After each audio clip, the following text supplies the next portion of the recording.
Hello, and thank you for joining us today for the session in the Human Element webinar series. Today's show is titled 10 Steps to Award-Winning Security Awareness Training Results. And with us today are two leaders from the CSO50 award-winning team at AES, Ryan Boulay and David Bedaines. Thanks for joining us, guys. Elliot, thanks for having us. It's great to be here. I'm Ryan Boulay, the Global Chief Information Security Officer at AES. We're a global renewable energy company operating in 13 different countries across generation, distribution, and storage. Have roughly 10,000 people working for us organically and another 5,000 to 6,000 contingent workers and contractors. Elliot, thanks so much for having us. My name is David Bedaines. I'm Director of the Cybersecurity Program and Partnerships here at AES. I have a particular focus on our cybersecurity training and awareness model. And I'm looking forward to chatting with you and educating others on what we did to drive cybersecurity awareness across our organization. So I'm looking forward to the conversation.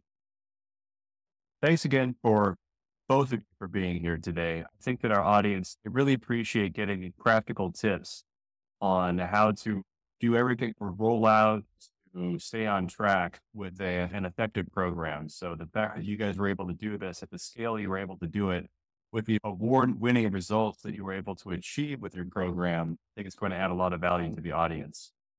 And so just giving you context to this talk. So last year, AES won prestigious CSO50 recognition for their security awareness and phishing training program. The program contains some incredible outcomes.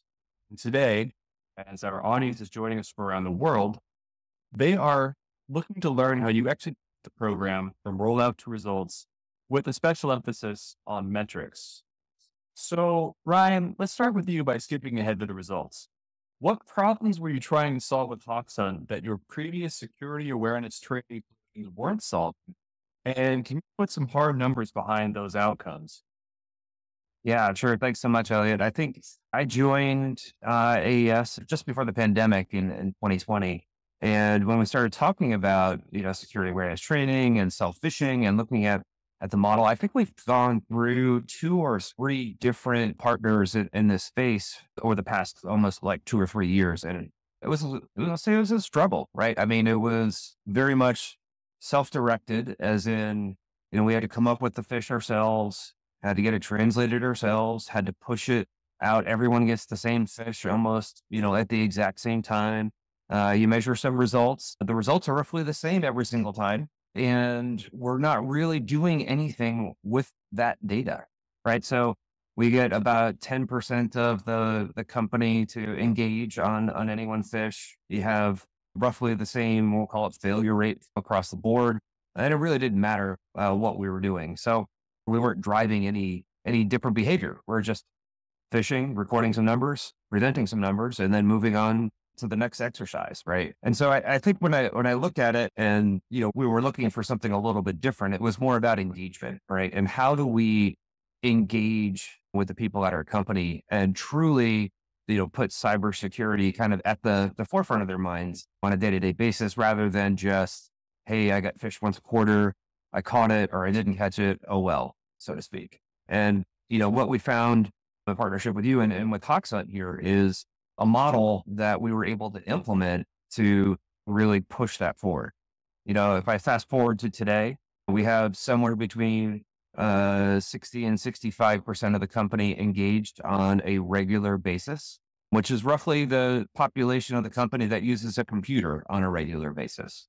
Our resiliency rate is kind of through the roof here. People are identifying fish left and right, both simulated and real ones. And I think that's one of the great benefits of a program like this.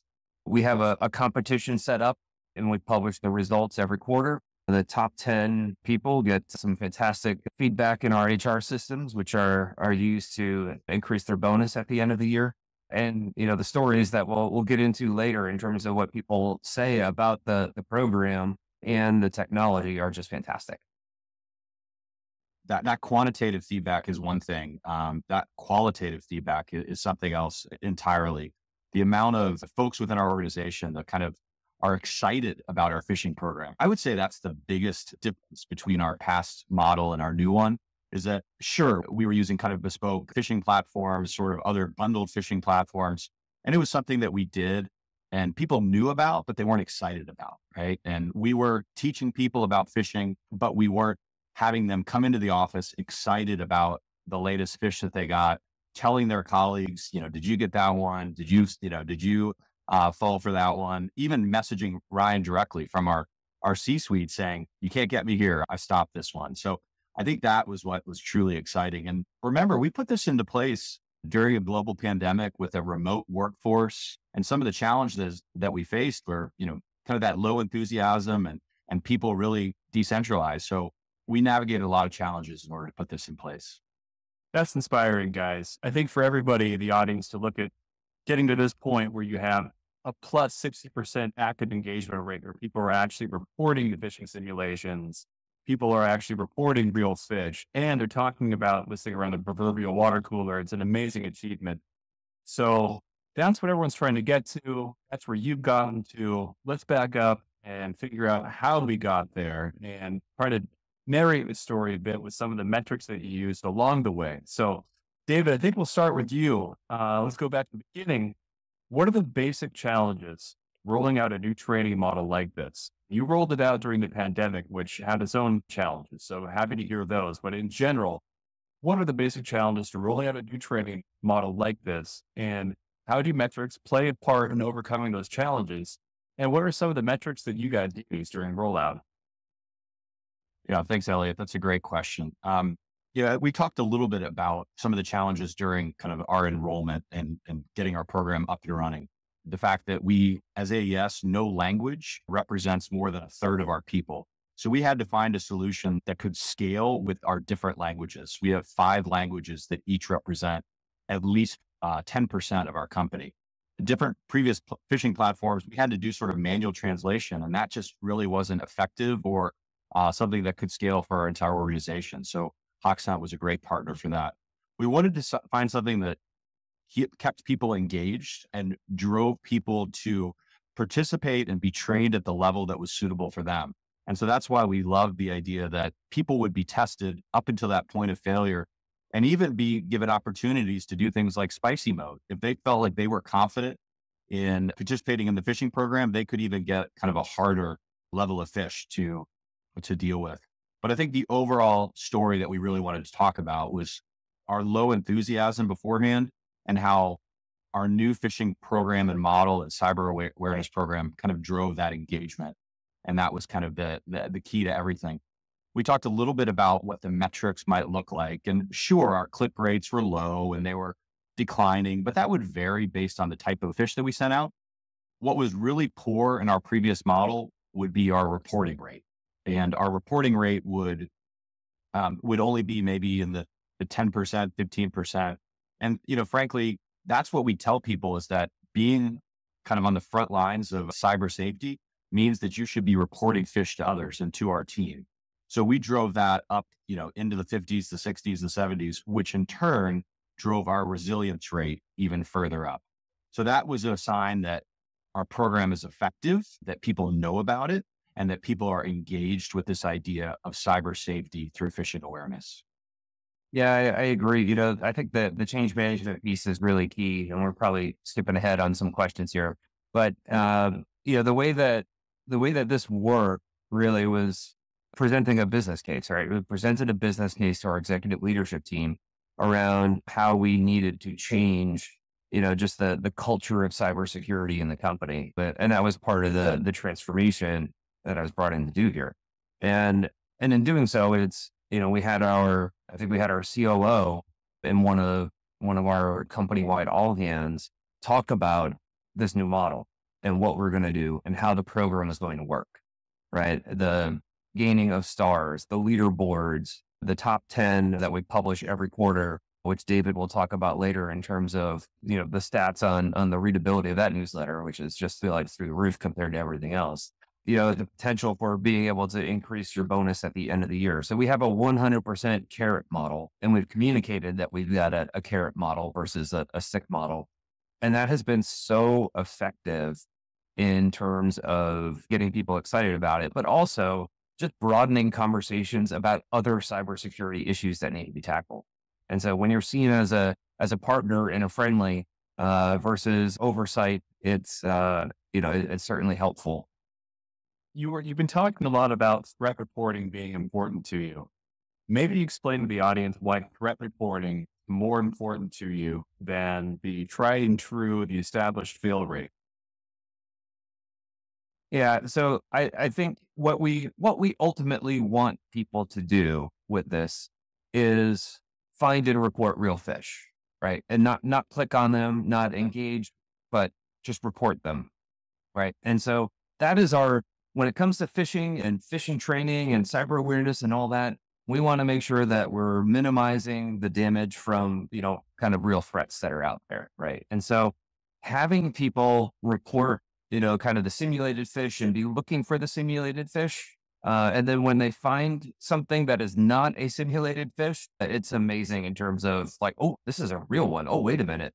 Versus, oh, I didn't get my stars this time. They're actually excited about that too, right? And so they feel like they're part of, what we do for resiliency from a cybersecurity perspective. And I think it's that element of, yes, they are looking for stars. Everyone's very competitive. Everyone wants their stars and wants to be on that leaderboard.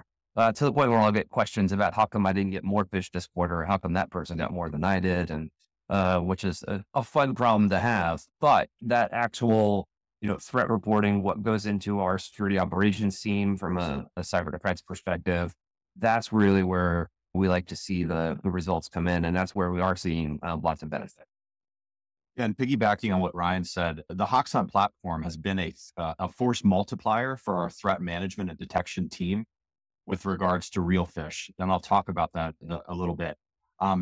For fish that come in that are real fish, we have thresholds in place where if a certain number of those are reported, it automatically triggers an alert to our cyber defense, to our threat management team to go investigate that. In the same way, if only one fish came in that was a very specific spearfish, but the individual acted on it in a certain way, perhaps clicked on a link or provided their credentials, they have a way of providing information to the cyber defense team so that they can take more corrective action. Well, that's amazing, David. And when you're able to get that kind of insight into people's actual behavior and get those kind of metrics, what metrics do you report to your leadership? So we track a couple and we report a couple. One would be our enrollment rate and our onboarding rate. That's something that Ryan talked about. Our percentage is somewhere between 65 and 72%. And we had this great push when we started to drive that as high as possible. We found that our enrollment rate has settled at that area, which is somewhat consistent with the number of AES people that regularly use a computer for their work. And so we feel comfortable with that, also benchmarking against other organizations. But the other thing that we really track is sort of that overall engagement rate and reporting rate over our fail rate, right? So just talk about that resilience rate, because we really want that to be as high as possible. And we think that we would rather have somebody report a fish, obviously, than just simply ignore it, right? We want people to be engaged. We want them to be tested. And we want them, most of all, to feel excited that they have a part to play in the cyber defense of AES. Yeah, one of the things that I really enjoy about reporting, for instance, is the opportunity to, when we talk about the program and talk about the success that we continually have, right? We'll put a couple of the fish that are rolling around our environment, because there are several hundred at any given time, which is fantastic. But we'll put those on a slide and talk to our executive leadership team, or I'll talk to our board and, kind of discuss them individually, so to speak. And I think what's really important when you talk about culture is the honesty piece, right? Very early on in this program, I fell for one. I was moving really quickly through my phone, and I saw something. I was expecting something from one of our teammates, and I, opened that email and poof, it popped up. And I was like, oh, this is what happens, right? I was moving fast. I was on my phone. This is how quickly it can happen. And telling that story, I actually told that story to the head of our governance committee at the time. to illustrate, kind of what I felt was the effectiveness of this program. And the response I got from her was, it's a good program that you as the CISO are falling for it in certain cases. And so being honest, right. And talking about them in a very real way rather than kind of just showing numbers and, hoping that a percentage or two, one way or the other, is going to show some type of improvement, I think really gets to the heart of what it means to try and change a culture, the culture of security in the company. You have to get beyond the numbers sometimes. Okay. With that segue, getting beyond the numbers, culture is so hard to define and to measure in terms of cybersecurity. There are, I think we can talk about a little bit of what are the actual metrics that would support the idea that you are improving your culture. But beyond the numbers, what else are there that you're able to look at to see where your culture's at? How do you know that your water cooler is actually fostering good conversation about cybersecurity? Sure, Elliot, I'll jump in on this one, and I'll actually provide some metrics to answer this, even though that you said, what can you do beyond the metrics? But one of the things that we've done from a carrot model that Ryan talked about was that we like to highlight who are the people in our organization who had a perfect record for phishing in the last quarter. Those that appear in our top 10, right? Who've collected the most number of stars in the HawksHunt platform. So on a quarterly basis, we present a top 10 list and we put it out in our company newsletter. That we also include some cyber tips and tricks and things that you should be aware of in general. Well, our internal communications team puts out a newsletter. We have a click-through rate, which they track for the newsletter item. And what we found is articles about phishing, specifically around the top 10, they have a click-through rate that's 5 to 6 times the average article. So much so that when they provide their own metrics and they want to see which articles as a company drive the most engagement, they have to separate out the cybersecurity numbers into a totally different category so that they can actually do a comparison among the rest of the articles. What this tells me, though, is that people care about phishing. It's something that's interesting. It's cool. Cybersecurity is something that everybody wants to know a little bit more about. And it's something that they feel like they can do to protect the company. And that's what we're excited about. And that's how you drive that culture of cyber awareness. Yeah, I love that. And I'll jump in with some anecdotes. We have sites all over the globe, and there are times where we'll go and visit and for various meetings, whatever it might be, meeting with customers, meeting with regulators. But for me, there is no greater compliment and sense of achievement and success with this program than to have somebody who is totally not related to cybersecurity whatsoever from a job function perspective, be the person that will step up and talk about our, phishing awareness program with gusto, enthusiasm, and actually nailing it. Like, I don't have to say a word when speaking about it. Somebody else who is not in IT, who is not part of cyber, is doing that for us, right? That's a great, just anecdotal example of what I would say is success. David, I think you and I were talking at one point, you were at a restaurant, right? And it happened to be one table over from another group of people, again, not in digital, not in cyber or IT, whatever it might be. And they're talking at the dinner table about, the latest fish that they got in the program and collecting stars and things like that. Like, totally oblivious that David's like right behind them, and those types of conversations that you overhear and the advocacy that comes, from it are really, I'll say, beyond the numbers types of success.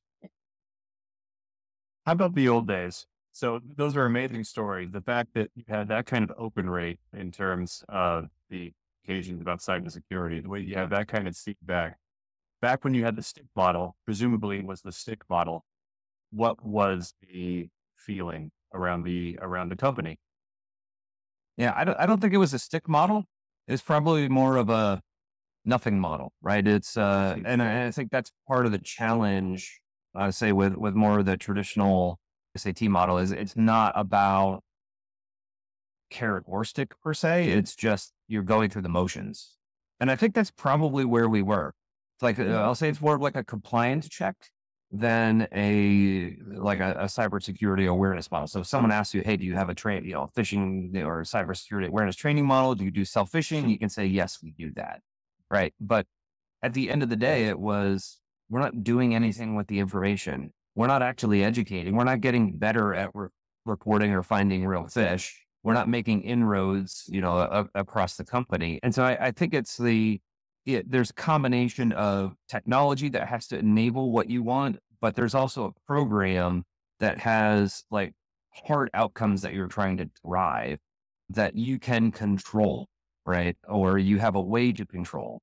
I think with a traditional model, it's probably harder you've got to look at and like, you have to find a way to control for the hardness of the fish or difficulty of the fish over time versus how many people click. And even then, what are you doing about it? I'm going to send somebody to, if you wanted to, I know some companies will do this. They'll send people to additional fishing training where someone's just sitting there clicking through it, right? Because it's an online 45-minute kind of waste of time, so to speak. I love the extra 5 seconds we get at the end of every fish to just kind of quickly walk through. Hey, great job finding this. Here are the points that you should have looked at. And as long as you caught one of them, you're great. You're doing fine. But, it gives you just that extra second or two of training that I think is really effective. So again, I wouldn't say we had a stick model before. I think it was more of a compliance model is probably the best way to phrase it. Makes sense. You have so many lessons here in terms of ways to approach leadership and change management. I think one of the things that's so incredible about your story, and I think that in some ways that this is just seems so natural to you that it might not seem incredible anymore, but the fact that you've got leadership buy-in to incentivize the performance of your people with an actual financial incentive, I think is really special. You don't hear that very often.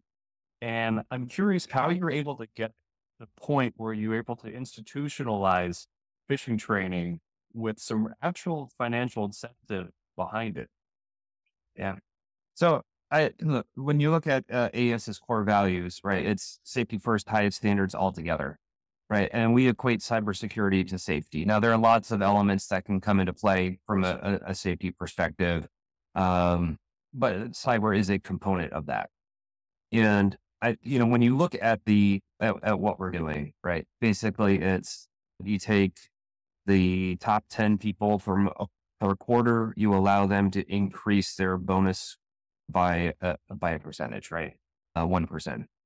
The investment there is extremely small, right? You're talking about 40 people a year getting an additional 1% in their bonus across the company of this size. I mean, I can't even like buy that type of, engagement, right, across the company for the amount of money that is. So the actual financial investment from a company perspective to implement a model like this is pretty small when you look at the overall numbers. And so for me, it was more about, it was less about the financial piece. It's really more here's what the potential impact is for that amount of incentive.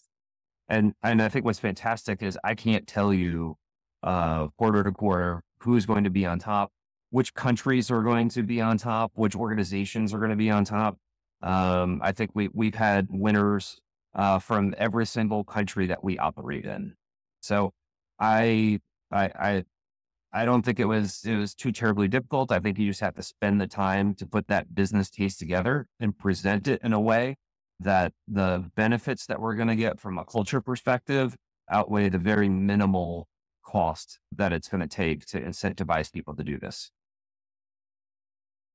I was just going to piggyback on that. It makes sense that we were able to achieve this because as a company, our culture already had that safety first mindset, and every person in the organization has a business objective that is aligned to that first value of safety. So cybersecurity can slide very naturally in if you just brand it correctly as this is what it takes to be digitally safe or cyber safe. And so when people think about their year-end performance, the cybersecurity can be kind of naturally a part of that and a component of that. Fantastic. We had covered, I think, the main points about the program, the metrics that you guys use. Any summary points now? So people are coming here for advice, looking for ways to achieve what you've achieved, which is get leadership buy-in, is get across the organization buy-in to this. You have some hard numbers. You also have a mix of just cultural outreach. Summarizing, if you were to tell someone and you're in the elevator and you only have from floor 1 to floor 8 to tell them what they should really focus on in terms of metrics, what do you tell them in that elevator ride? David, I'll let you go first. Sure.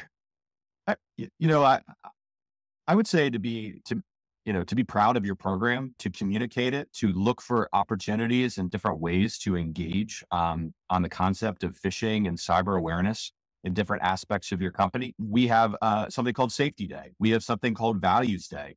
We have monthly safety meetings. I've sought out and looked for opportunities that we can embed concepts of cybersecurity and phishing awareness into each of those. And so those are things that don't easily show up like in a metrics page or, in a numbers dashboard. But what it does do is that it tries to continually put cybersecurity at the forefront of what people are thinking about, what they're talking about. And that's, aligned to our values of all together, looking for those all together opportunities to drive cyber safety across the organization. That's what I would say. Lean into it. Yeah, I think for me, it's the metrics are really for us, right? At the end of the day, they're for our teams to understand how we're doing. They're for communicating to leadership. The metrics themselves really don't mean anything to our people, like our population in our company. And so start with why and what that impact is to them, both from a positive and a negative perspective. If like you do end up clicking on a real fish and here's what can happen, right? As seen in so many different breaches across the globe. And so I think if you start with why and then work from there, you end up in this place where you've got a good, business case to put together for your executives to kind of lean into, understand the benefits. And then you come back with okay, here's how we're going to measure success. But I don't lead with metrics. I think we lead with what's the purpose and the value, and the metrics are there to support that. Fantastic. Well, it's inspiring. It's really refreshing also to see people who are in information security leadership taking such a personable approach to this. And Brian, even going back to your original story about actually being proud of having failed a phishing simulation, one of the really great characteristics of leadership is showing vulnerability, showing that you have a human side, that you're not just this robot who is, perfect and everyone else should be always perfect as well. I think that your program really reflects the values of AES and as you express them. And I think that a lot of people have a lot of inspiration they can take from your story. So I really appreciate you both coming here today. Really appreciate you telling your story. Really appreciate the audience for coming and participating. And anyone has any questions, I think Ryan and David would both be happy to respond to those. And I hope everyone has a great day. It's a great journey on your security awareness training programs. And thanks again for joining us. Thanks so much, Elliot. It's great to be here. Thanks, Elliot. Thank you.